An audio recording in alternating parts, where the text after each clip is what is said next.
it's Janet Wakeland here with Remarkably Created, and tonight we're going to have a little fun here in the Remarkably Created studio. We're going to have some good, clean fun.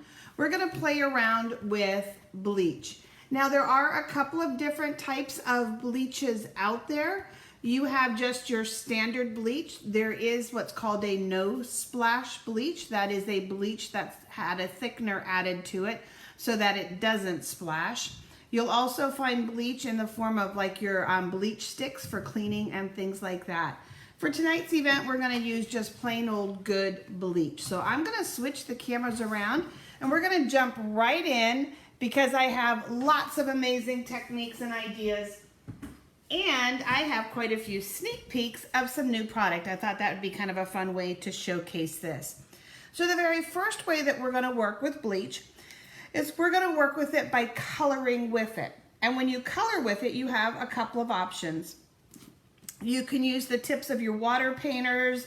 If you have some old aqua painters around, you could use those. I also like to use what I call dead blender pens once they're totally dried up and don't work anymore as a blender pen. I like to work with them because you have a really, really nice stiff tip. Of course, you can use any type of blending brushes, or not blending brushes, paint brushes that are out there to paint with as well. With the aqua painters, you have some choices as well. You can simply just dip the tips and use them that way, or you can also fill the chamber with bleach. In this case, I have two old aqua painters that I have marked with the word bleach. I don't store bleach in them. If you remember in the very beginning of the video, the bleach container was opaque, meaning that you can't see through it. Bleach is deactivated by light, so if I left the bleach in here first, it may potentially eat through this plastic, but also it would lose its effectiveness over time. So I do mark them with bleach, but I have them set aside for that purpose, for using them with bleach. So we're going to start first with coloring with bleach. When you color with bleach, you want to start with an embossed surface. You want to start with an embossed line. The reason being is if you start with just a plain stamped outline, the bleach runs the risk of literally fading that stamped outline, okay? Or actually even going beyond that raised line and then bleeding out onto your cardstock and things like that. So let's just grab a fine tip here. Let me grab the one that's my small fine tip. Is this it? Yep, that's it. And we're going to go ahead and just dip it in the bleach. And I do like to keep a paper towel handy, just something that I can dab off to if I want to. And we're just going to go ahead and we're just going to start to lay that bleach down in. And it'll take a few seconds to start to develop. Think of it as film developing. But what the bleach is doing is it is stripping the color pigments from the cardstock.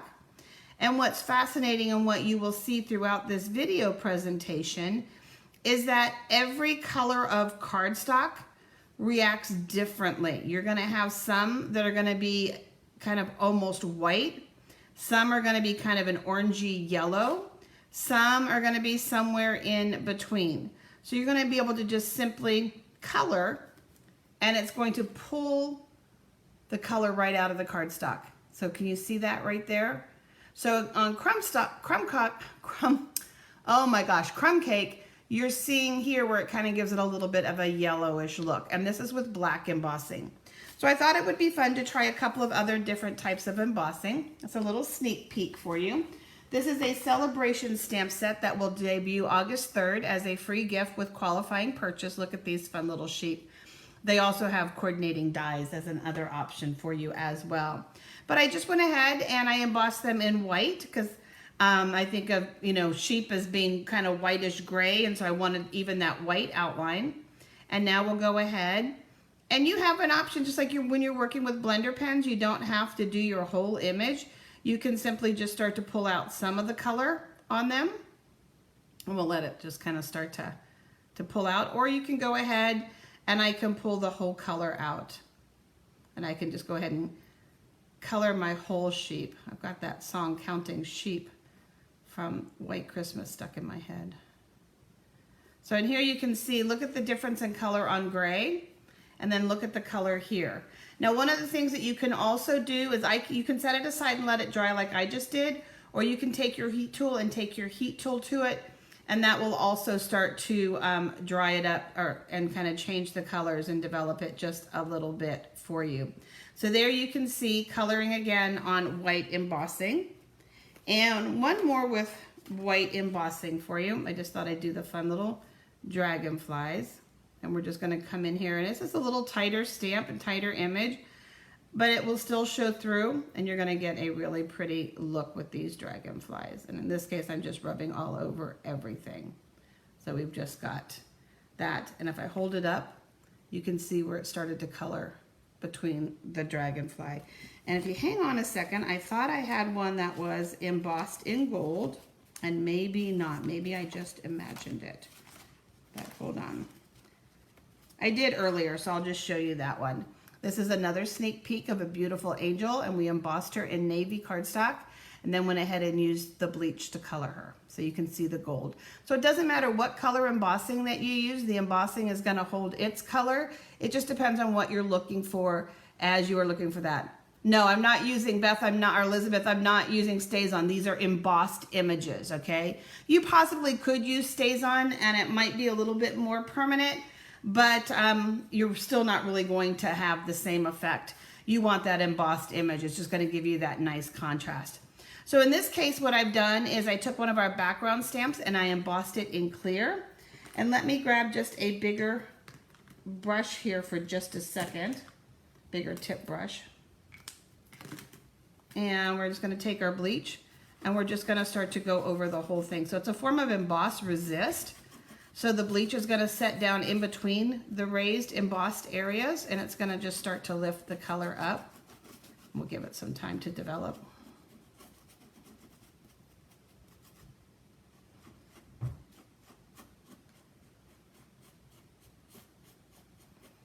And I don't know if you can see the color changing at all. Flirty Flamingo actually gets a really nice white.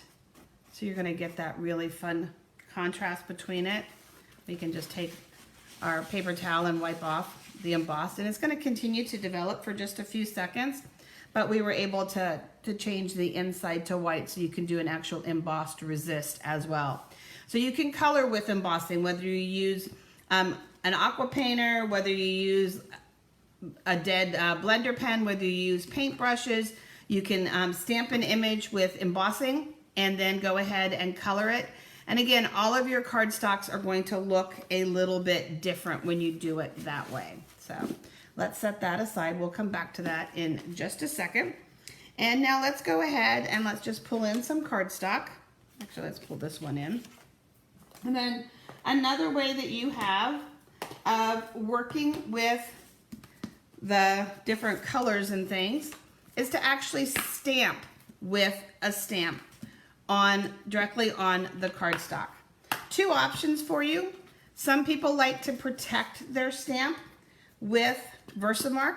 It doesn't hurt the, bead the bleach away or whatever. Some people just like to protect their stamps. I personally have never done that. I just am ready to wash my stamps right after using them. So you can protect your stamp first if you want. Then what you want to do is you need a surface, plastic dish lid, a plastic plate, some type of aluminum foil plate, just something that the bleach won't bleed through. You can use a piece of felt. You can use some of the different, like in this case, I just have like old Swiffer cloths that are all dried out. You can use paper towels.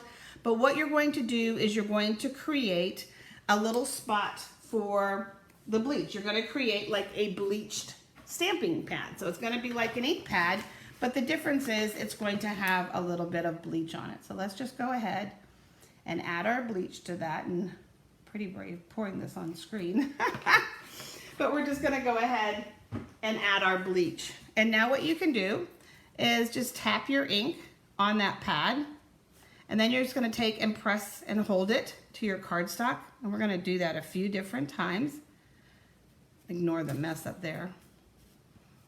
We got up against some of the bleach. But you can see right away where it's starting to pull that color out of the cardstock. So bleach stamping is definitely something that you can easily do. Just go ahead and put the bleach on it. And a couple of examples for you just to show you again how different cardstock can be. So look at these fun rings. just kind of creating a fun background. These are actual paint splatters. So here we look at the difference. This is Granny Apple Green. This is our Mossy Meadow. This is our Early Espresso. This is a nice solid image coming across. This is our Pool Party, and look how white that bleach is out. These images here are also part of another fun sneak peek for you, and another set that will be available during celebration. This has so many possibilities for doing some bleach stamping. So you're going to be able to stamp directly.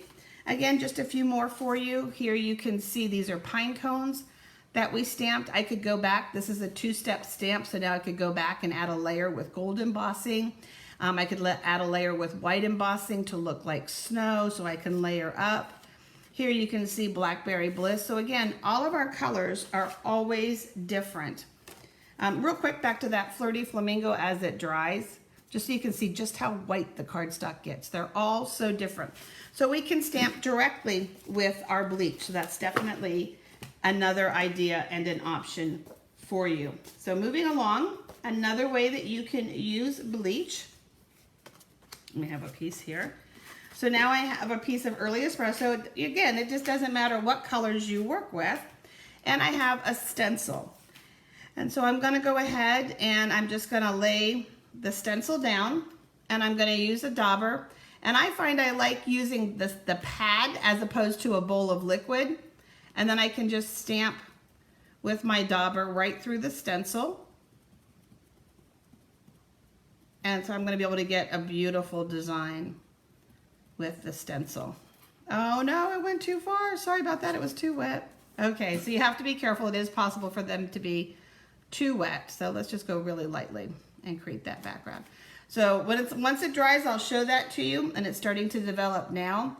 So again, the caution is too wet, okay? We wanna make sure that it's not too wet. So sometimes when boo-boos happen, it's a practical example of what not to do. So we want just that nice, pretty finish that's going to happen there. Keeping this out and just playing with one corner of it. I don't know how many of you have ever used your dies, but your dies can also work as stencils. Again, just that little bit pushing through. You're going to be able to bleach right through your stencils. And this is just metal, just wipe them off, and then you're going to have a nice, pretty, in this case, we'll have a beautiful rose. And we simply just used our dies. The bleach doesn't hurt them at all. This is metal. It's not going to be a problem at all using them in that way. So then yet something else that you can still do is take a brush, whether it's the brush from the water brushes or whether it's any other wide brush. In this case, I am going to dip back in to the water, and you can just create backgrounds. You can just do the wash, and we'll let that develop for us. See if it's starting to show up. Yep, there we go. So you're able just to create really fun washes just by using your brush. So that's something else fun that you can do. And then let's take a look at yet another option and another way that you can use these. So I've got a couple of different ink pads here. So I've got Mango Medley, Coastal Cabana, and I have Flirty Flamingo. 3 colors that I really like. And I'm gonna just tap, and then I'm gonna just kind of start to blend a little bit.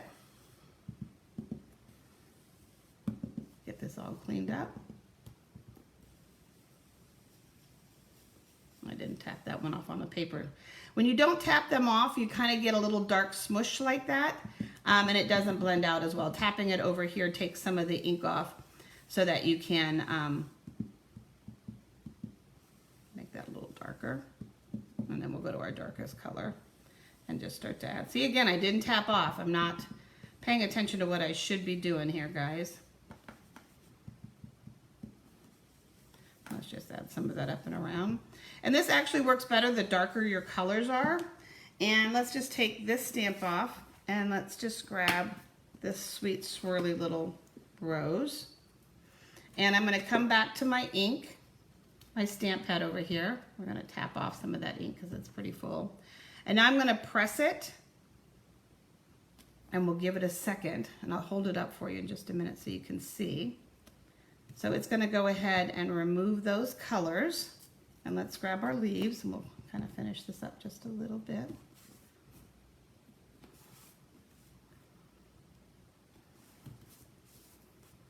Come back in here. But can you see where we've lifted the color right out of it after swishing it with the color? So you can go ahead and sponge colors to the back. You can go ahead and use your blending brushes to add color to the back. And then you can go ahead and pull that ink right back out of the top. You could do the same thing with a stamped image, not just a bold image. So you could also emboss over it and bleach it out. So that's another definite possibility and an option for you to do something like that. And then lastly, just something else fun to play around with, because it is fun to play. And I'm just going to grab this used piece of cardstock again and bring it back in. I'm going to take my sponge dauber, and we can just make little bleached polka dots by just using something like that. And we can just simply bleach our background, and we can create little polka dots. And then let's look at one final fun one that's really, really easy to do. And let me just grab a little one. And that's just using your block to stamp with. Just getting a nice fun square, depending on what it is that you want. Maybe you want a fun square for just a little bit of an image. And so we can just use our blocks to create those fun geometric backgrounds with bleach. And now I could come back over, and what you'll see this one turn into is I'll stamp with black on top of those bleached out squares. Let me hold it back up for you. And it will continue to develop a little bit as it sits for a little while. And it will become more white. And then I'll stamp over it with black. So some of you saw 2 of the samples this week that were finished. You'll see a few more tomorrow. But you saw this sample here where we used the this flower, and it's just embossed in black and then bleached. That was the only color added, and then black embossing here. And then this one, we went direct to the crumb cake with the artistically inked stamps, and that's how we got the background there. So lots and lots of possibilities when you get the bleach out. One final tip about working with bleach is you want to make sure that you're working in a well-ventilated area, just because of the smell and the fumes from the bleach. But then everything cleans up really easily. You also want to make sure that you're always protecting your work surface. My favorite way to protect my work surface is with the 11 by 17 paper. In the case of my video station, I have then a really large, like 3 foot by 3 foot piece of poster board. That's what gives the black background. But at all of my workstations, I have those silicone maps that I showed you last Friday during the video, during our Friday video. So you always want to make sure that you're protecting your surface as well. So well ventilated, protect your surface, and then just play around, whether you're coloring, stamping directly, using daubers, stamping over ink. Look how pretty the rose got, guys. Look at that. How much fun is that? So, and then the stencil creating a fun background. See how much more white it is the longer it's sat? So lots and lots of possibilities, guys, and we'll finish these up and we'll be sharing the samples with you. If you have any questions at all about anything that I showed tonight, let me know. Of course, if you have not yet found a demonstrator to work with and you don't have copies of our latest catalogs, I would love to send them to you. And the holiday catalog should be postal from Stampin' Up! To all of my customers soon. And if you don't have a demonstrator, again, let me know. Have a great day, guys.